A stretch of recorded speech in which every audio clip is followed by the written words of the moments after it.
Om Sai Ram. In today's Sacred Satsang, I wish to share a very personal and deeply miraculous experience, something that happened very recently during my trip to Delhi in July 25. I believe Baba chose these moments to show me once again that he is always present, always watching, and always protecting his children. This experience has left a permanent mark on my heart, and even as I share it with you now, my eyes fill with tears of gratitude. Om Sai Ram, welcome to Shirdi Sai Baba Satsang. Before the journey, I sincerely prayed to Baba at home. With folded hands and full faith, I asked him to take care of me and my son, to walk with us, protect us, and bless us our travel from beginning to end. And true to his promise, Sai Baba not only listened, he walked with us every step of the way.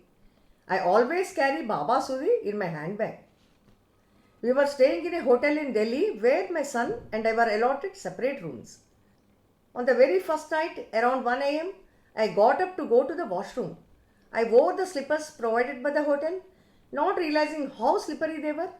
As I stepped into the washroom, unknowingly placing my foot on a wet patch, I slipped suddenly and forcefully, and before I could even understand what was happening, I was on the ground, having slid a significant distance. In that moment of fear and helplessness, I cried out silently to Baba in my heart. Baba, what is happening? Please help me. What happened next was nothing short of a divine miracle. At that exact moment, and I truly mean exact, my son opened my room door using the spare key and walked in. He was shocked and terrified to find me sitting helplessly on the floor. He immediately helped me up. I was trembling, not from injury, but from realization, because not even a scratch had occurred. Let me explain why this is so miraculous. I had completely fallen, no doubt, but I did not feel the impact. It was as though some invisible hands lifted me gently and placed me down.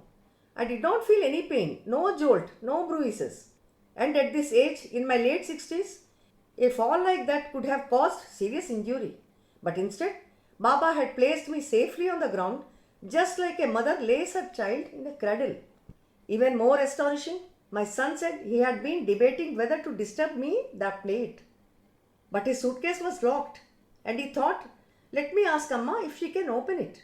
Baba inspired him, made him to come to me at the exact moment I needed him the most. Another divine insight is that my son had suggested I lock the door with a chain lock too that night. Fortunately, I did not do it. Had I done so, it would have been nearly impossible for my son to enter the room at that critical moment. And that was the first miracle. The second took place during our return journey while we were approaching Delhi airport. I was walking ahead of my son when unknowingly I stepped into the path of a speeding bus approaching from my left. I was mere inches away from danger. The bus did not honk and I did not see it. Suddenly I heard my son shout loudly, Amma, stop, a bus. I froze, turned, and only then realized what had just happened. Another miraculous experience. Another moment Baba saved me silently but surely.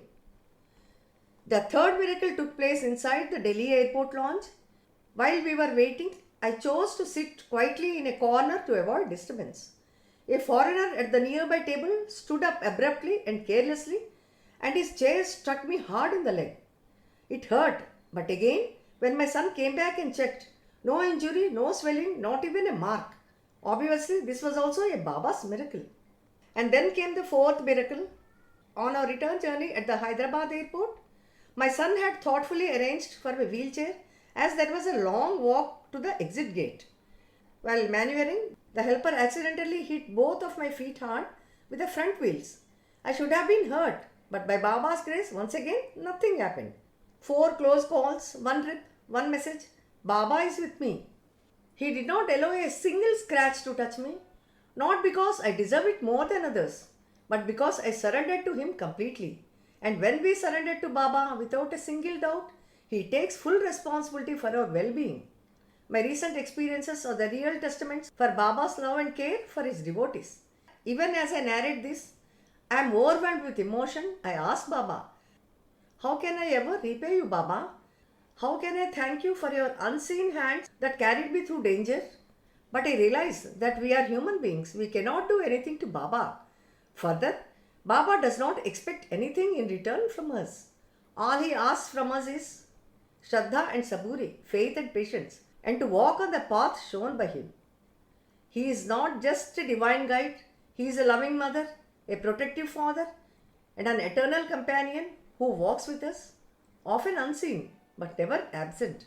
So, all to my dear devotees listening, if you ever feel uncertain about whether Baba is with you or whether he hears your prayers, I say this with tears in my eyes with utmost confidence. He is always with us. He listens. He knows everything. At the right time, He'll come to our aid in ways we cannot even imagine. Trust Him. Surrender to Him fully. Leave your worries at His feet because He never abandons His devotees. I pray to Baba to shower His abundant blessings on all of us always. We'll meet again in the next episode with another miraculous Leela of Sri Sai Baba, a story to uplift our hearts and strengthen our faith. Until then, stay devoted, stay blessed, and keep chanting Baba's name. Om Sai Ram.